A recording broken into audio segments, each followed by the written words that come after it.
Hey guys, what is up? It is the Fast Break Report here, bringing you guys another vlog. And originally I wasn't gonna make a video on this because it's small news, but in the Pacers fan base community, I think it's big news. So I do want to talk about it. It's something I've wanted to talk about for a while. Just I've had a lot going on recently. I had to work overtime last night, so I didn't really get to make a video. But I want to talk about Oscar Tshiebwe, because Oscar Tshiebwe signed a one-year deal, a two-way contract with the Utah Jazz. He's 24 years old, and this guy absolutely dominated the G League. It didn't seem to matter who you put in front of him. The guy was going to grab an ass ton of rebounds and just put up like a ridiculous double-double. And I feel like a big reason he didn't get the type of burn he should have gotten in the NBA is because of how tall he is. He's not very tall, but the dude was a rebounding machine. Like, I think most Pacers fans can agree, Oscar Tshiebwe was a guy that we would have, at the very least, liked to have seen him play 20, maybe 30 games in the NBA just as a backup center or maybe a third stringer, just to see what he can do in garbage time. You know what I'm saying? Just to see what his ability was at the NBA level, playing the center position. Because I'm going to be honest, for a team that really struggles at rebounding, Oscar Tshiebwe was very good at it. He is a guy that, was the leading rebounder in college basketball when he played in college. Like, the guy was just a monster on the boards. He went undrafted, I think mostly because of his size and how limited he was on offense. But still, for a team that needed help rebounding the basketball, Oscar Tshiebwe was just a nice asset to have. Now Danny Ainge has him, and that means he'll probably become the next Dennis Rodman for all I know. But it's just the idea, he's a guy that I am sad to see leave, because in the G League, he was terrific. He was a guy that absolutely dominated the G League. So I was thinking, and so were many other Pacers fans, that if he's this good at the G League, I'm not saying that like he was going to be amazing by any means, but usually if guys can succeed in the G League, there's potential there that they can succeed on the NBA level. And once the Pacers lost Jalen Smith, I was like, okay, logically, the only move here now is that Oscar Tshiebwe becomes our third string center, right? Obviously, it would be Miles, Isaiah Jackson, and then Oscar Tshiebwe. Then we did something I never expected we would do, and that was sign James Wiseman. James Wiseman is a 7-footer. He's a guy that I have a lot of confidence in, probably more confidence in than I probably should. But I've seen what this organization does with young players. I've seen what they were able to do with Obi Toppin. I've seen what they were able to do on Jalen Smith. We've seen what Andrew Nembhard has become. I'm confident that Bennedict Mathurin is going to take a step forward this year, even with the injury and everything. I think Bennedict Mathurin is too driven to have a bad year. If I'm being honest, I think he's the competitor in him just will not let him do that. And yes, there are parts of our roster that I'm a little concerned about, specifically the center position this upcoming year, with Miles being on an expiring deal that we literally cannot negotiate. So really, I was just kind of like, what's the contingency plan? And I was really excited to see Oscar Tshiebwe get that opportunity just to see what he can do. But it's obvious also at this point that the team is going in a different direction than we initially thought. There's a very small vocal amount of people out there who didn't like the Pascal Siakam trade. And there's, I don't know if this guy's in the Discord or not, but there were people who didn't like the Pascal Siakam trade because it speeds up our rebuild process. Suddenly we're no longer a rebuilding team. Suddenly we are now a competing team. And I have to agree with that sentiment a little bit, because yes, while Pascal Siakam age-wise doesn't really fit the timeline of this team. I think Tyrese Halliburton's only 23 years old. I know he's younger than 25. I know that. I know Tyrese Halliburton's, on the the early side of his 20s.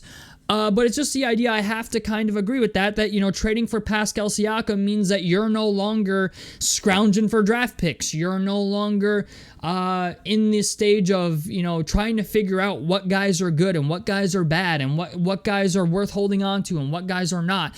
So, yes, trading for Pascal Siakam did, I think, change the trajectory of this team. And especially now that we made the Eastern Conference Finals last year, expectations are now, they're not here anymore. Expectations are now up here. And while I do think this team is going to take a step back, it's very obvious that we're not playing for a top 5 pick in the NBA draft anymore, or a lottery pick, so to speak. We're a team that is officially in the conversation of being competitive and playing for all the marbles. We're trying to be a championship contending team. Even though I feel like our roster is very good, I think we still need a third star or the emergence of a third star to get there. And Andrew Nembhard has kind of been that guy. But now, Oscar Tshiebwe being a guy that I would have liked to see get more playing time, it was obvious that Oscar Tshiebwe doesn't fit our timeline any longer. That is the upsetting part about it. Even though I feel like I'm crying over spilled milk a little bit with this, because even though Oscar Tshiebwe was a very good player in the G League, I would have liked to see what he could do on the NBA level. I don't know how good he would have been at the NBA level just because of his height. I do like his size. I like that, he was, at least competitive on the boards. I like the idea that he was a guy that was willing to go out and get a rebound. It seemed like parts of his game were developing a little bit more. It seemed like he was getting more comfortable with using his body under the basket and stuff like that. So there were bright spots to come out of Oscar Tshiebwe. But at the same time, it's just, while I'm mad that the Pacers moved on from Oscar Tshiebwe, another part of me understands it. Another part of me is like, Oscar Tshiebwe is not 7 foot tall. He's not really, I don't know how much of an actual NBA player Oscar Tshiebwe is. He was just kind of a feel-good project. And while that is also what James Wiseman is, I want to make that abundantly clear. James Wiseman is also a feel-good project. James Wiseman is more of an NBA player than Oscar Tshiebwe is. James Wiseman is 7 foot tall. James Wiseman is got somewhat of a rim protector aspect to him. The switching on screens and stuff like that, I'd like to see get a little bit better. He does have his moments where he's great at switching on screens. The thing is, James Wiseman has more upside than Oscar Tshiebwe does. And I know that sucks to hear, but that's why this was done. That's why the Pacers never signed Oscar Tshiebwe to a contract, because the Pacers front office realizes they need some size in that front court. Yes, Isaiah Jackson's very good, but still, even Isaiah Jackson is 6'8", 6'9". He's about the same size as Oscar Tshiebwe, and he's a more ready NBA player than Oscar Tshiebwe is. I'm pretty sure, I think when we drafted Isaiah Jackson, he was only 6'8" or 6'9". I wonder if he's actually grown since then. That's something I'm very curious about, because I know he's going to be on... Okay, so he's 6'10". When we drafted Isaiah Jackson, I think he was only 6'8", 6'9". So Isaiah Jackson is 6'10", and Miles Turner is 6'11". But the thing is, we've never had a bona fide 7-footer on the roster since Roy Hibbert, and James Wiseman provides that. Also, when you consider the fact that, like I said, Miles is in a contract year, you need to try to find something to replace Miles just in case he doesn't come back. I know we've been drinking the Kool-Aid, and so far, Miles has held his word that, he wants to be a Pacer for life. He wants to win here, and I believe that. But the problem is, I also believed Victor Oladipo. I also believed Paul George. There was a lot of guys that put on a Pacers uniform that I thought wanted to be here, and they left. I have a Paul George jersey. I have a Victor Oladipo jersey. That's how much I liked Victor Oladipo. I don't have a Halliburton jersey yet, and I feel like uncultured swine because I don't, but I've gotten to a point I don't buy Pacers jerseys anymore, because I'm like, guys say they want to be here, and then suddenly they don't want to be anymore. So I've kind of gotten to the point where it's I don't like buying jerseys because, guys say they want to be here and then they fucking leave.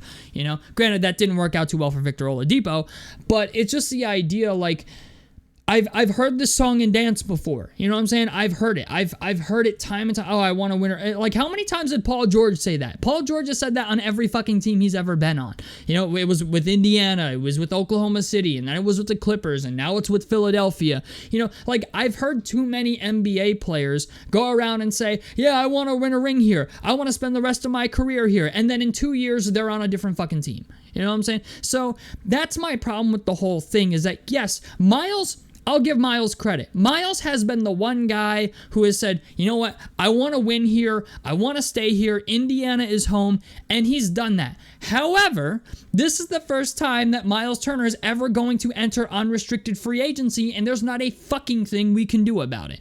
So because of that, and being the idea that Miles has never been a free agent, concerns me. And it's also concerns the front office. That's why they signed James Wiseman. That's why they also let Oscar Tshiebwe walk, because James Wiseman is just a better project than Oscar Tshiebwe is, even though I would have liked to see the Oscar Tshiebwe project. So it's just the idea.